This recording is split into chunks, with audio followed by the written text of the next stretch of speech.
Hello, our friends, Evolutionary Energy Arts family. And welcome back. So we see this being reported that breaking news, Israel's Mossad spy agency in Iraq has come under deadly attack, security sources say, in what is described as a heavy blow, well, to Israel, all right? And so we'll see how, what comes of this, as of course there's always so much disinformation out there. And here we have out of Press TV, which is out of Iran, Israel's Mossad in Iraq attacked, a number of Israelis killed and wounded, so say sources. Yeah, that's quite concerning. And that's pretty much it. And there's not really much else coming out at the moment. But, this tit for tat thing has been going on, and it's been ratcheting up, and up. Here we see out of Sputnik, Iranian state media reports Israeli ship targeted by missile off of UAE's coast. And, who could have done that? I don't know. In this world, you really don't know. Mm-hmm. FF, right?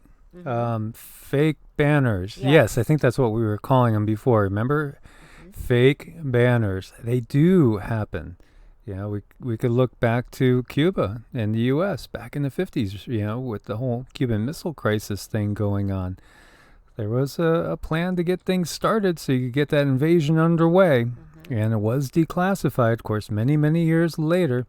So this comes a day after Iran said it would respond to the incident at the Natanz nuclear facility, which it described as terrorism, and blamed Israel. And, well, I'll leave it at that. Let's leave it there.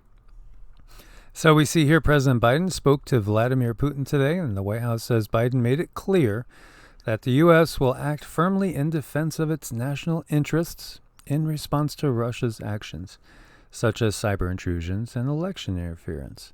And then we have Moscow warns the U.S. to steer clear of the Black Sea for their own good.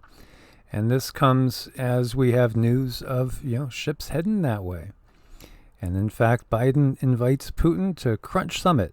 Are they going to be working their apps? I don't know. There must be. Well, I think in the battle of the bots, I think everybody would say Putin has the edge. No, of course it's Nestle Crunch Summit. Nestle Crunch Summit, yes. Okay. Amid deteriorating ties between Russia and the U.S. as American warships chart course for Black Sea. Yes, this is definitely an ominous buildup.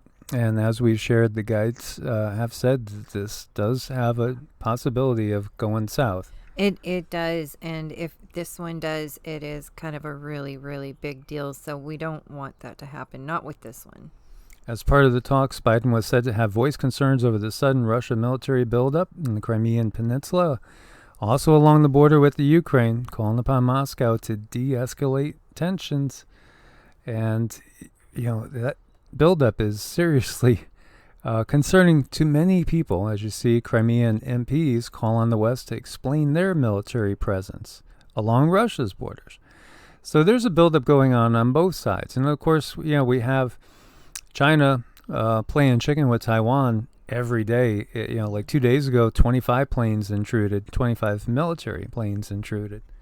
That's no good. It isn't. And so, it gets me taking a peek at the fleet tracker, and what we see is the Iwo Jima left port appears to be heading perhaps towards the Mediterranean, right? And we know there are ships heading for the Black Sea. And then we have the Eisenhower Carrier Strike Group sitting there. They're within reach of the Middle East. The Mackinac Island could kind of go either way. Either China or the Middle East. And then we have these three groups, Ronald Reagan, the America ESG, and we have the Theodore Roosevelt groups, all, kind of encircling China right now. So things are a little tense, guys. They are a little tense. Yeah, we need to send out that positive energy toward it. Yes. Man, how I would love to see all the people all over the globe just descending out into the streets and saying, you gods of war, as we've called them before, just need to leave, because, again, it's just so sad what's going on throughout our history. It's always, who's in the front lines? I know. It's the rank and file average people. Yep. Not these guys as they sit comfortably behind their desks sipping their lattes, their $200 bottles of wine, eating their caviar. Yep, you're drinking their nice scotch. Or in some cases, maybe they're still eating Mickey D's. They might have a weird fetish. You never know. Intelligence reports assess Russia as the largest and most capable weapons of mass destruction rival to the U.S. Well, yeah, when the USSR was still in existence, the population outnumbered the U.S. by almost 10%. Now, Russia's population is less than half that of the U.S. population. But when it comes to, nuclear warheads, they still actually outnumber the U.S. warheads. But when you put China into the mix, everything changes because, China has such manpower. If you guys are familiar with the Korean War, when China got involved, the situation changed real quick because it was just a floodgate of humanity being opened up nonstop. And that it did end up leading to the, stalemate, basically. Mm-hmm. Yep. And we see Biden to withdraw U.S. troops from Afghanistan by September 11th. Looking for that date there. My guess is there'll be some other conflict underway or something will happen. And they're not going anywhere.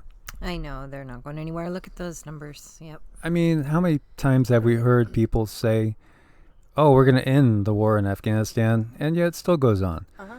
And there's more to it than just even oil and natural resources. A lot of it really is hidden history, too. Mm-hmm. Well, it's important for them that we don't find out. And then I also hear people saying opium fields. That is a part of it, too, most definitely. Oh, that's very important stuff.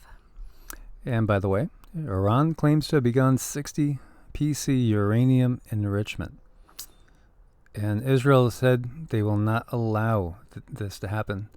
So, overall, the situation looks like it may be coming to a head in some way, shape, or form. Well, hopefully. I just don't want to see people get hurt. No, we never do. We never do. And we need the world to realize, this endless cycle that constantly goes on. As we have said, you had the war to end all wars, but did it? No. How many times will it take?